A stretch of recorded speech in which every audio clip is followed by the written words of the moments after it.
So for my road trip project, I am interviewing Professor Tony Balzano. He is professor of Anthropology and Sociology here at SCCC. I picked Professor Balzano, Tony. I picked Tony because he's an anthropologist. He's right here, and he's my professor, and he's awesome. And I have with me my friend Callie. She's going to be making sure the camera doesn't fall or die in the middle of it. Good things to avoid. So, did you always know what you wanted to do? Like, always know what I wanted to do, like, ever since, like, when? When you were my age or No in high way. school? No. No, not at all. No. When No. did... You know, people who I know who knew what they wanted to do when they were, like, a freshman in college, I think are all totally burned out right now. Gotcha. So, Yeah. what happened after high school for you? Okay, so I graduated high school, and I couldn't wait to leave my hometown. Mm-hmm. Yeah, it's not a bad idea to leave your hometown. It's good. And so I went to Wisconsin. Okay. Any reason why Wisconsin? No, actually no. It was just the way. It was just Yeah. somewhere. So I went to Wisconsin. I went to college at University of Wisconsin, Mm-hmm. and I was a forestry major. Forestry? It seemed like a good idea. Why did you choose forestry? I don't know. I like the woods. Like the woods? Yeah, like hiking and wildlife and trees. All good things. So so I spent a lot of time in the woods Mm. of northern Wisconsin. What kind of woods were? Big northern Wisconsin, aspen. Aspen. It's all about like aspen forests. Sounds nice. Yeah, I don't know what that means today, Sounds but nice. I wasn't always alert in class. Fair enough. Yeah, so two years of that, and I left. You left? Where'd you go? I transferred to Rutgers. Mm-hmm. Rutgers? Yeah, with a GPA that would have rounded off to 2. Okay. It would have rounded off to 2. You're in math now, right? Yeah. Yeah, so you know what kind of number could round off to 2? Anything above 1.5. Exactly. Yeah, it was something like that. Okay. I've been there. Yeah, so I had to spend time at Rutgers redoing some stuff because a lot of my courses didn't transfer. All right. That's Yeah. true. So when did anthropology come into the picture? So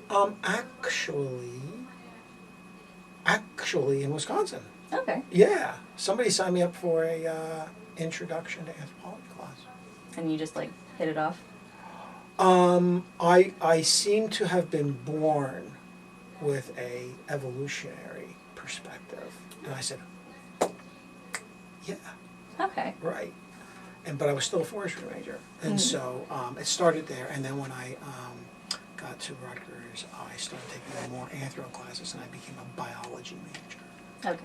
Right, I was all about biology, so I majored in biology, but I took a lot of anthro courses, especially that sort of...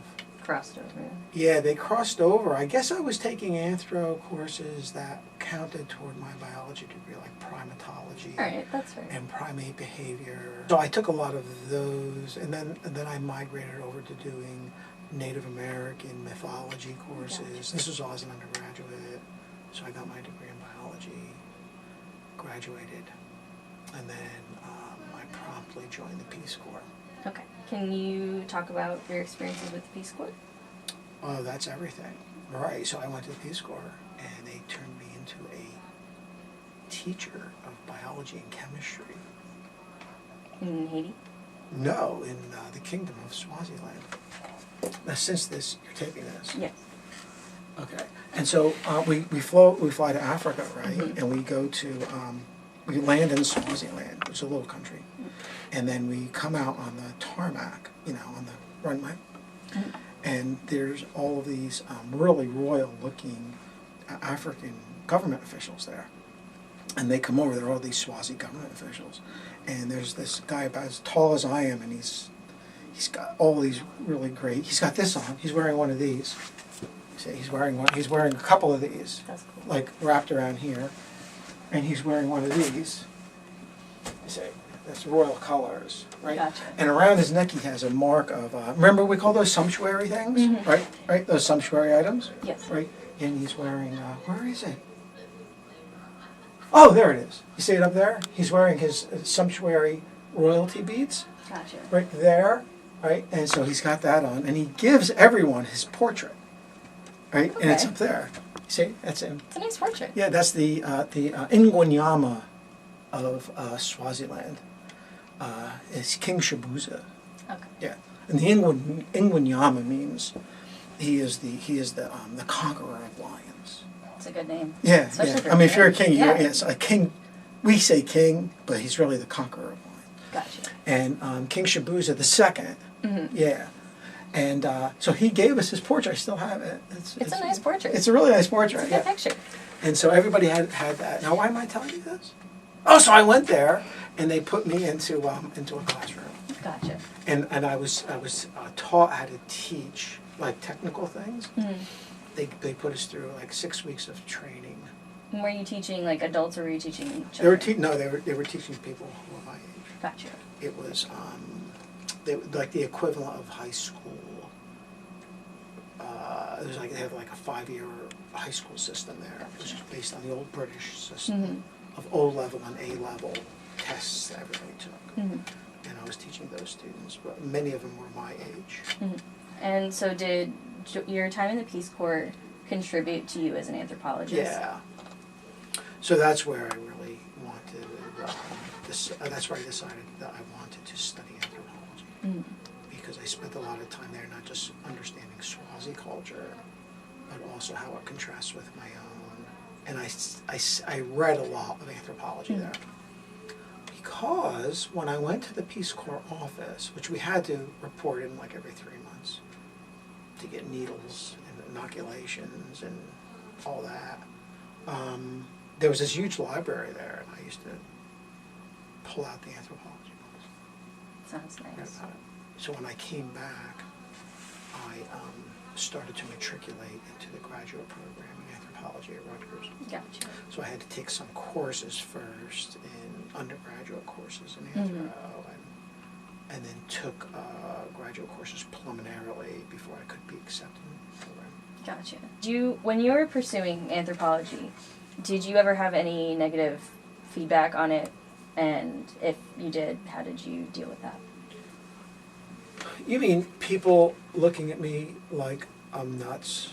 Yeah. Yeah. Well, that's okay. People don't have to.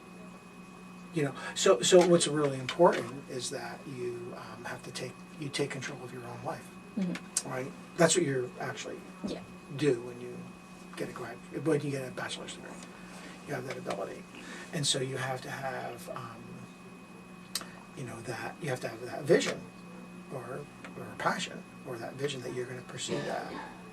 Always keeping in mind that you have to be pragmatic along the way. Sometimes you have to take a sidetrack, and I immediately had to take a sidetrack because I got married and my son was born very early on in my career, and so I had to take care of that. But I never lost track of what I wanted to do, and there were a lot of things like that. So you kind of have a goal, but you go at the goal. Gotcha. You know. You get there. And that's the way. And you speak with a lot of people. That's the way it is. You stay focused, and then you have to be prepared, and you have to do what you need to do, and it's tedious and it's hard, and then you have to be a little bit lucky. Right. So when you're here, what makes you feel like you've had like a good day at work?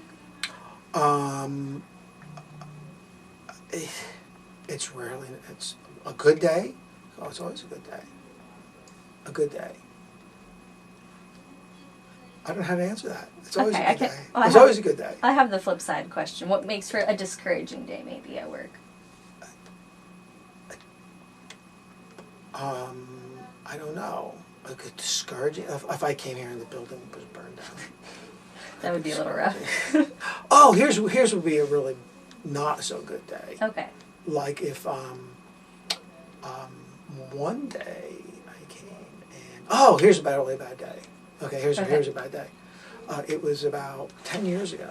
Okay. And there was a delayed opening, Mm-hmm. right? There was a delayed opening, and because there was snow, it was like about a foot of snow. It was really beautiful snow. It was about a foot, and it was like one of those wet, heavy snows, right? Mm-hmm. And but it cleaned up really clean. It cleaned up really easy. So so I think we had a delayed opening till like 10.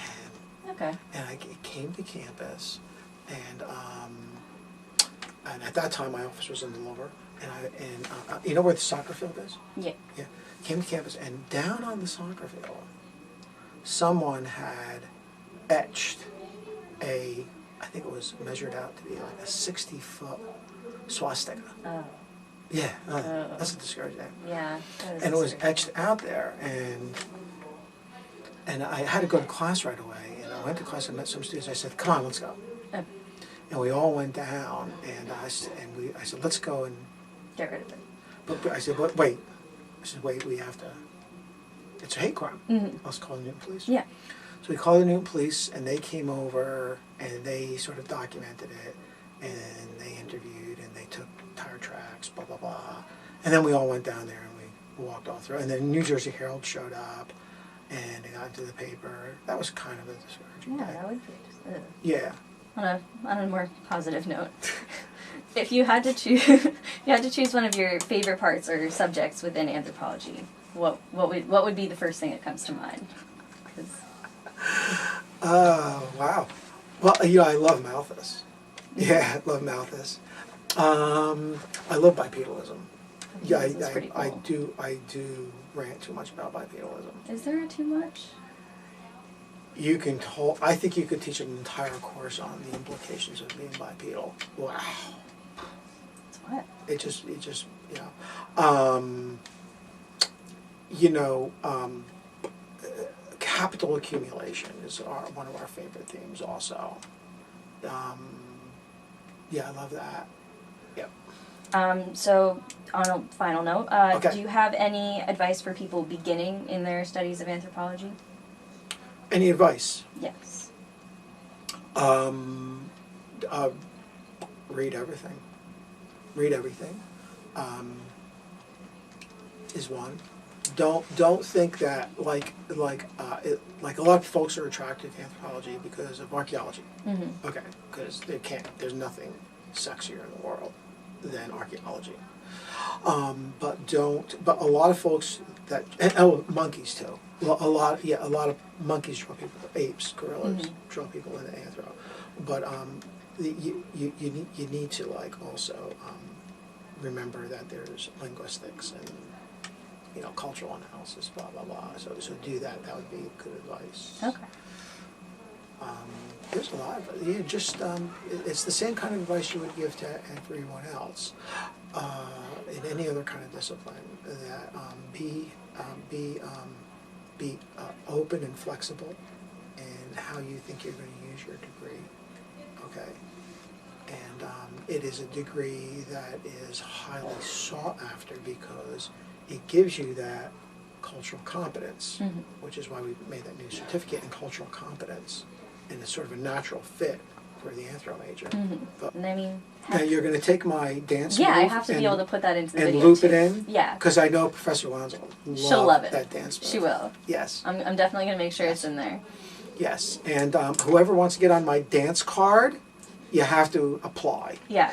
Yeah. And it's hard to get onto my dance card. Although there is a spot on the dance card for Professor Lonzo. Yeah. Yes. I think you guys would make a good dancing duo. Once she sees that move, Yeah. she'll Yeah. No, you can't say no to that move. cannot say no. No, it's the best move. Okay. Thank you so much. Okay. Great. So we just left the interview with Tony, and it went really well, and we gained another member of our crew. Hi. And I was really happy with what I got from him, and